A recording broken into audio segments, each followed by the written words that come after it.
किसी शहर के रेलवे स्टेशन पर एक भिखारी रहता था। वो वहां आने जाने वाली रेलगाड़ियों में बैठे यात्रियों से भीख मांगकर अपना पेट भरता था। एक दिन जब वह भीख मांग रहा था तो सूट बूट पहने एक लंबा सा व्यक्ति उसे दिखा। उसने सोचा कि यह व्यक्ति बहुत अमीर लगता है, इससे भीख मांगने पर यह मुझे जरूर अच्छे पैसे देगा। वह उस लंबे व्यक्ति से भीख मांगने लगा। भिखारी को देखकर उस लंबे व्यक्ति ने कहा, तुम हमेशा मांगते ही रहते हो, क्या कभी किसी को कुछ देते भी हो? भिखारी बोला, साहब मैं तो भिखारी हूं, हमेशा लोगों से मांगता ही रहता हूं, मेरी इतनी औकात कहां कि किसी को कुछ दे सकूं। लंबा व्यक्ति बोला, जब किसी को कुछ दे नहीं सकते तो तुम्हें मांगने का भी कोई हक नहीं है। मैं एक व्यापारी हूं और लेन देन में ही विश्वास करता हूं। अगर तुम्हारे पास मुझे कुछ देने को हो तभी मैं तुम्हें बदले में कुछ दे सकता हूं। इतना कहने के बाद वह लंबा आदमी ट्रेन में बैठकर चला गया। इधर भिखारी उसकी कही गई बात के बारे में सोचने लगा। उस लंबे व्यक्ति के द्वारा कही गई बात उस भिखारी के दिल में उतर गई। वह सोचने लगा कि शायद मुझे भीख में अधिक पैसा इसीलिए नहीं मिलता क्योंकि मैं उसके बदले में किसी को कुछ दे नहीं पाता हूं। लेकिन मैं तो भिखारी हूं, किसी को कुछ देने लायक भी नहीं हूं। लेकिन कब तक मैं लोगों को बिना कुछ दिए केवल मांगता ही रहूंगा? बहुत सोचने के बाद उस भिखारी ने निर्णय किया कि जो भी व्यक्ति उसे भीख देगा उसके बदले में वह भी उस व्यक्ति को कुछ जरूर देगा। लेकिन अब उसके दिमाग में यह प्रश्न चल रहा था कि वह खुद भिखारी है तो भीख के बदले में वह दूसरों को क्या दे सकता है। इस बात को सोचते हुए 2 दिन हो गए, लेकिन उसे अपने प्रश्न का कोई उत्तर नहीं मिला था। तीसरे दिन जब वह स्टेशन के पास बैठा हुआ था तभी उसकी नजर कुछ फूलों पर पड़ी जो स्टेशन के आसपास के पौधों पर खिल रहे थे। उसने सोचा, क्यों ना मैं लोगों को भीख के बदले कुछ फूल दे दिया करूं। उसको अपना यह विचार अच्छा लगा और उसने वहां से कुछ फूल तोड़ लिए। अब वह ट्रेन में भीख मांगने पहुंचा। अब जब भी कोई उसे भीख देता तो उसके बदले में वह भीख देने वाले को कुछ फूल दे देता।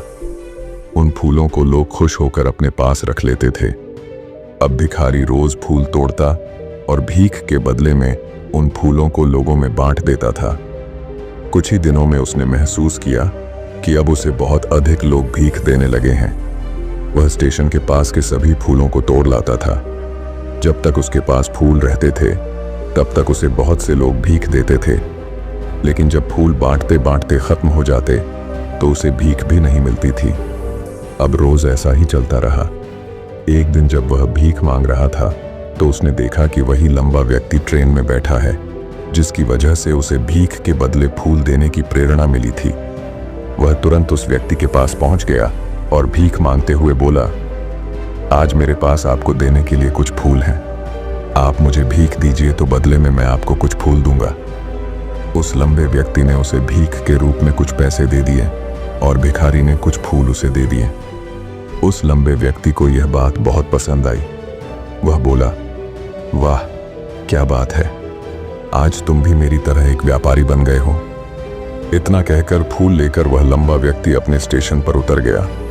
लेकिन उस लंबे व्यक्ति द्वारा कही गई बात एक बार फिर से उस भिखारी के दिल में उतर गई। वह बार बार उस लंबे व्यक्ति के द्वारा कही गई बात के बारे में सोचने लगा और बहुत खुश होने लगा। उसकी आंखें अब चमकने लगीं। उसे लगने लगा कि अब उसके हाथ सफलता की वह चाबी लग गई है जिसके द्वारा वह अपने जीवन को बदल सकता है। वह तुरंत ट्रेन से नीचे उतरा और उत्साहित होकर बहुत तेज आवाज में ऊपर आसमान की तरफ देखकर बोला, मैं भिखारी नहीं हूं, मैं तो एक व्यापारी हूं, मैं भी अमीर बन सकता हूं। लोगों ने उसे देखा तो सोचा कि शायद यह भिखारी पागल हो गया है और अगले दिन से वह भिखारी उस स्टेशन पर फिर कभी नहीं दिखा। लेकिन 6 महीने बाद इसी स्टेशन पर 2 व्यक्ति सूट बूट पहने हुए यात्रा कर रहे थे।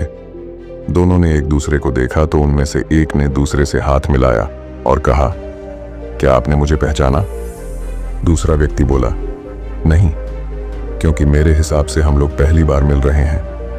पहला व्यक्ति बोला, नहीं, आप याद कीजिए, हम पहली बार नहीं बल्कि तीसरी बार मिल रहे हैं। दूसरा व्यक्ति बोला, मुझे याद नहीं, वैसे हम पहले 2 बार कब मिले थे?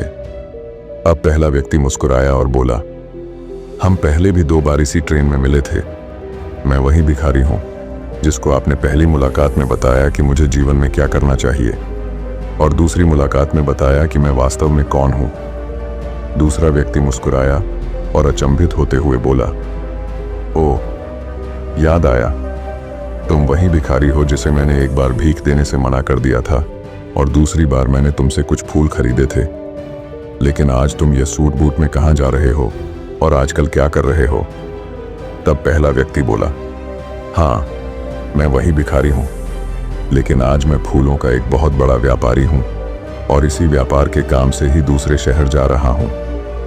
कुछ देर रुकने के बाद वह फिर बोला, आपने मुझे पहली मुलाकात में प्रकृति का वह नियम बताया था जिसके अनुसार हमें तभी कुछ मिलता है जब हम कुछ देते हैं। लेन देन का यह नियम वास्तव में काम करता है। मैंने यह बहुत अच्छी तरह महसूस किया है, लेकिन मैं खुद को हमेशा भिखारी ही समझता रहा।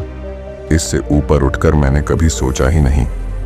और जब आपसे मेरी दूसरी मुलाकात हुई तब आपने मुझे बताया कि मैं एक व्यापारी बन चुका हूँ। अब मैं समझ चुका था कि मैं वास्तव में एक भिखारी नहीं बल्कि व्यापारी बन चुका हूँ। मैंने समझ लिया था कि लोग मुझे इतनी भीख क्यों दे रहे हैं, क्योंकि वह मुझे भीख नहीं दे रहे थे बल्कि उन फूलों का मूल्य चुका रहे थे। सभी लोग मेरे फूल खरीद रहे थे क्योंकि इससे सस्ते फूल उन्हें कहाँ मिलते। मैं लोगों की नज़रों में एक छोटा व्यापारी था, लेकिन मैं अपनी नज़रों में एक भिखारी ही था। आपके बताने पर मुझे समझ आ गया कि मैं एक छोटा व्यापारी हूँ। मैंने ट्रेन में फूल बांटने से जो पैसे इकट्ठे किए थे उनसे बहुत से फूल खरीदे और फूलों का व्यापारी बन गया। यहाँ के लोगों को फूल बहुत पसंद है और उनकी इसी पसंद ने मुझे आज फूलों का एक बहुत बड़ा व्यापारी बना दिया। दोनों व्यापारी अब खुश थे और स्टेशन आने पर साथ उतरे और अपने अपने व्यापार की बात करते हुए आगे बढ़ गए। दोस्तों, इस कहानी से हमें बहुत कुछ सीखने को मिलता है। कहानी में लंबा व्यापारी गिव एंड टेक के नियम को बहुत अच्छी तरह जानता था।